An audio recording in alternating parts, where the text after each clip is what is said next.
Film की कहानी शुरू होती है एक सुनसान हाईवे से, जहां पर हम एक कार को देख पाते हैं जो तेजी से अपनी मंजिल की तरफ आगे बढ़ रही होती है। लेकिन तभी उस कार का एक टायर पंक्चर हो जाता है और वो कार अनकंट्रोल होकर इधर उधर जाने लगती है। किसी तरह से कार का ड्राइवर उस गाड़ी को कंट्रोल करता है और उस गाड़ी में सवार सारे लोग बाहर निकलते हैं। इस दौरान हमें वहाँ पर 3 लड़के और 3 लड़कियां नजर आती हैं जो किसी ट्रिप के लिए जा रहे होते हैं, जिनके नाम जोडी, एरिक, जेफ, कैरन, टॉड और उसकी गर्लफ्रेंड सारा हैं। जो सभी लोग जोडी की बहन की शादी में एक सरप्राइज देने के लिए वहां पर जा रहे होते हैं। अब वो लोग उस कार में रखा हुआ स्टेपनी बाहर निकालते हैं और उसको चेंज करने लगते हैं। यहाँ पर उन लोगों को पता चलता है कि सुनसान हाईवे पर उनके अलावा कोई और कार यहाँ से नहीं निकली है और ना ही यहाँ पर किसी तरह का नेटवर्क है। अब सारे लोग मिलकर उस कार को ठीक करने लगते हैं। इसके बाद हम जैक को देखते हैं जो टायर चेंज कर रहा होता है और सारे लोग धूप के कारण कार की दूसरी तरफ बैठकर आराम कर रहे होते हैं। एरिक फ्रेश होने के लिए थोड़ी दूर जाता है। जब जेफ कार की स्टेपनी चेंज कर रहा होता है तब उसी टायर से एक बुलेट मिलती है, जिससे उसे लगता है कि शायद किसी ने जानबूझकर उनकी कार को पंक्चर किया है। हालांकि वो इस बात को ज्यादा सीरियस नहीं लेता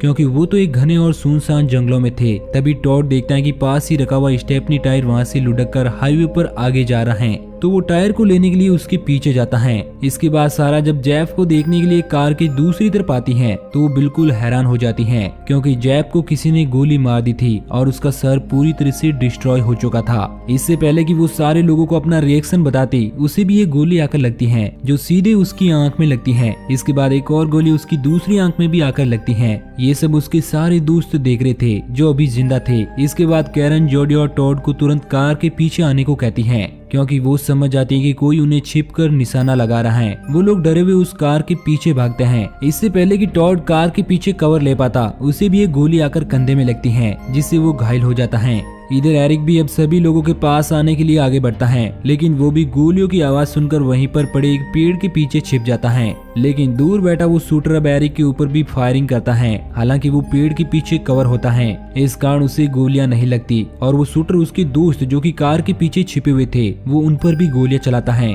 लेकिन तीनों लोग सेफ थे। अब सारे लोग समझ चुके हैं कि वो एक बहुत ही बड़ी मुसीबत में फंस चुके हैं और उनके पास मोबाइल तो है लेकिन उसमें नेटवर्क बिल्कुल भी नहीं है। उन्हें समझ में नहीं आता कि आखिर वो लोग यहाँ से कैसे निकलेंगे। इसके बाद टॉड अपना मोबाइल एक सेल्फी स्टिक में बांधकर नेटवर्क खोजने के लिए ऊपर की तरफ करता है, लेकिन वो शूटर उस मोबाइल को भी शूट कर देता है जिससे उसका मोबाइल पूरी तरह से टूट जाता है। और अब सारे लोग बुरी तरह से परेशान होते हैं। उन लोगों को समझ नहीं आता कि इस मुसीबत से बाहर कैसे निकले। टॉड सभी लोगों को बताता है कि हमें किसी तरह से इस जगह को चेंज करके किसी दूसरी जगह पर पहुंचना होगा जहां पर उस शूटर की रेंज ना पहुंचे। लेकिन अब वो सारे लोग समझ जाते हैं कि वो शूटर बहुत ही परफेक्ट है जिसका निशाना बहुत अच्छा है। इस कारण जोडी उस स्नाइपर की लोकेशन जानने के लिए अपना मोबाइल का कैमरा ऑन करती है और उसे उस कैमरे से ढूंढने लगती है। इधर कैरन अपना जैकेट बाहर की ओर करती है ताकि वो शूटर उस जैकेट को उन्हीं में से एक समझकर उस पर गोलियां चलाए और जोडी उस स्नाइपर को अपने कैमरे में कैद कर ले। इस बीच टॉड कार के अंदर पहुंच जाता है क्योंकि कार का टायर पहले ही जेफ ने लगा दिया था। वो कार को स्टार्ट करने की कोशिश करता है, लेकिन इस बीच वो शूटर एक बार फिर से उस पर गोलियां बरसाने लगता है और किसी तरह टॉड अपनी जान बचाकर वापस कार के पीछे छिप जाता है। सारा अपने मोबाइल में कैद की गई इस वीडियो को सभी लोगों को बताती है, जिसमें उन लोगों को पता चलता है कि वो शूटर एक पेड़ के ऊपर बैठकर उनके ऊपर गोलियां बरसा रहा है। लेकिन उन लोगों को समझ नहीं आता कि आखिर वो ऐसा क्यों कर रहा है। अब सारे लोग बुरी तरह से परेशान होकर अपनी जान बचाने के लिए हर एक कोशिश करने के लिए तैयार होते हैं, लेकिन उन्हें समझ नहीं आता कि वो करे तो करे क्या। इसके बाद टॉड अपने हाथों पर टूल किट बांध लेता है और सभी लोगों के साथ उस कार को वहाँ से आगे बढ़ाने लगता है क्योंकि उन लोगों को लगता है कि इस जगह पर वो शूटर उन्हें किसी भी वक्त खत्म कर सकता है। अब वो लोग गाड़ी को न्यूट्रल करके गाड़ी को धक्काने लगते हैं और कार को थोड़ा आगे बढ़ाते हैं और एरिक अभी भी उसी पेड़ के पीछे छुपा हुआ होता है। तभी हमें दिखाया जाता है कि वो शूटर अपनी गन लोड कर रहा है। इसी बात का फायदा उठाकर एरिक उस पेड़ के पीछे से भागकर अपने दोस्तों के पास पहुंचने की कोशिश करता है, लेकिन वो शूटर इतना परफेक्ट था कि वो अपनी गन को फिर से लोड कर चुका था। वो भाग रहे एरिक के ऊपर गोलियां चलाने लगता है जिससे एक गोली उसके पैर में लगती है, लेकिन वो अभी भी हिम्मत नहीं हारता और वहाँ से अपने दोस्तों की तरफ आगे बढ़ता है। लेकिन वो शूटर दूसरी गोली उसके पैर पर मारता है जिससे वो वहीं पर बेहोश होकर गिर जाता है। अब इसी तरह से वहाँ पर उनका काफी टाइम बीत जाता है और भूख और प्यास के मारे सभी लोग बहुत ज्यादा परेशान होते हैं। कैरन को उस कार के अंदर एक पानी की बोतल नजर आती है जिसे वो हथौड़ी की मदद से बाहर निकालती है और एक एक करके सारे लोग उस बोतल में से थोड़ा थोड़ा पानी पीते हैं। अब वो लोग उस बोतल को एरिक के पास भी फेंकते हैं जो कि अब होश में में आ चुका था।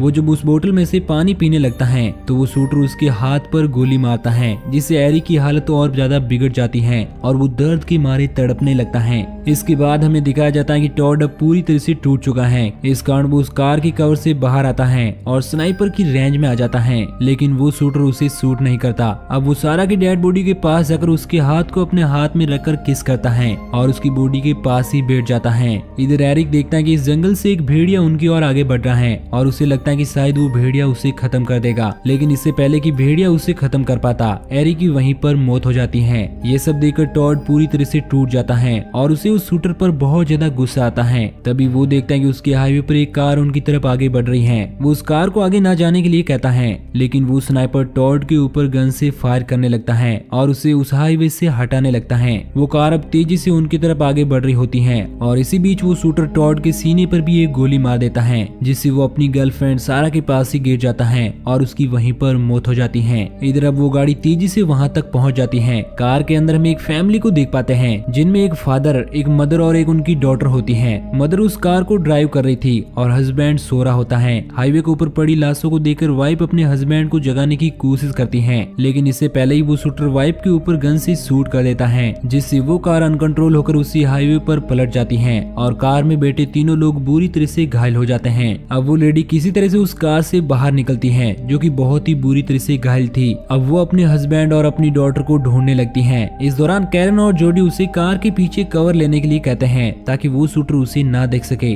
लेकिन वो लेडी कुछ भी नहीं समझ पाती। इसी बीच वो शूटर उस लेडी को भी खत्म कर देता है। इसके बाद हम उसके हस्बैंड को देखते हैं, जो कि कार से निकल जाता है और जोडी उसे समझाती है कि वो कार के पीछे ही छिपा रहे। वो उन दोनों की बात को समझ जाता है और कार के पीछे ही छिप जाता है। वो दोनों उसे पुलिस को कॉल लगाने को कहती हैं ताकि उन लोगों को बचाया जा सके। वो आदमी भी ऐसा ही करता है और वो पुलिस को कॉल लगाने लगता है, लेकिन इस बीच वो शूटर उसकी कार के डीजल टैंक पर गोलियां बरसाने लगता है, जिससे वो कार ब्लास्ट हो जाती है और वो आदमी भी उसी ब्लास्ट में जलकर मारा जाता है। इसके बाद हमें उसकी बच्ची को दिखाया जाता है, जो कि बहुत ही बुरी हालत में हाईवे के किनारे पर पड़ी हुई थी। अब उसे होश आ जाता है, लेकिन हम देखते हैं कि वो शूटर उस छोटी बच्ची को भी अपनी गोलियों से भून देता है और इस तरह से वो लड़की भी मारी जाती है। इसके बाद हम जॉडी और कैरन को देखते हैं, जो पूरी तरह से टूट चुके हैं और उन लोगों को भी लगता है कि शायद वो शूटर उन दोनों को भी यहीं पर खत्म कर देगा, लेकिन कैरन अभी हार नहीं मानती है। वो बताते हैं कि हमें रात होने का इंतजार करना चाहिए ताकि हम किसी तरह से उस स्नाइपर से बचकर यहाँ से भाग सके। अब कैरन एक प्लान बनाती है।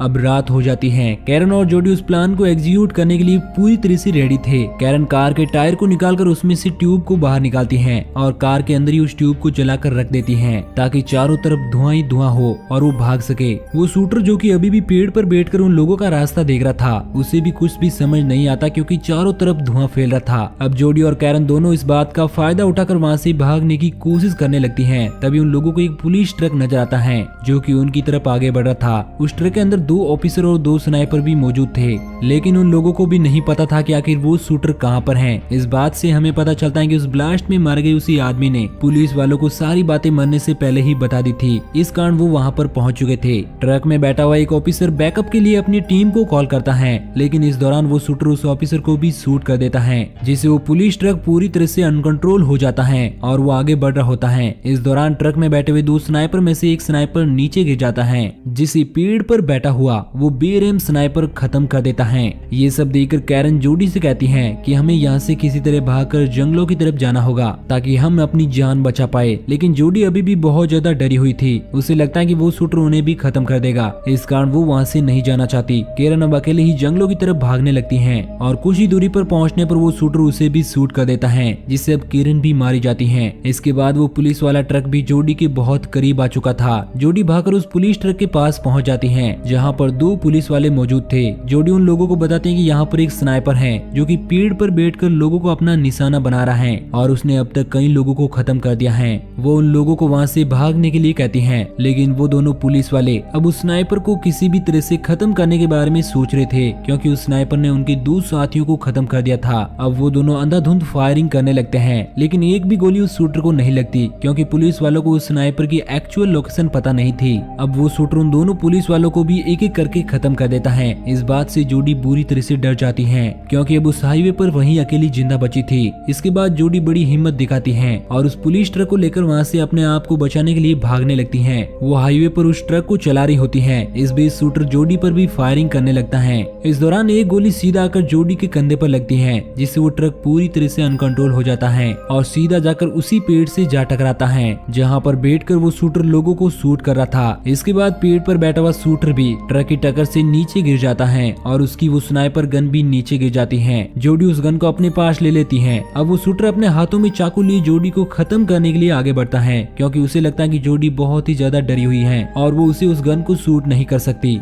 लेकिन ऐसा नहीं था। जोडी उस गन से 3-4 गोलियां शूटर के ऊपर शूट करती है, जिससे वो वहीं जमीन पर गिर जाता है और जोडी बहुत ही ज्यादा गुस्से में होती है। अब वो उसी स्नाइपर को उल्टा करके उस शूटर के मुंह पर जोरदार अटैक करती है। इसी बीच उस स्नाइपर की ट्रिगर दब जाती है, जिससे एक गोली चल जाती है और वो सीधा जाकर जोडी के गले में लगती है, जिससे जोडी की भी वहीं पर मौत हो जाती है। और इस तरह से इस मूवी में एक भी इंसान जिंदा नहीं बचता और बिना किसी सर्वाइवर के ये मूवी यहीं पर एंड हो जाती है। तो दोस्तों, आपको ये कहानी कैसी लगी नीचे कमेंट करके जरूर बताना और इसी तरह की कहानियों के डेली डोज के लिए हमारे चैनल को सब्सक्राइब जरूर करना।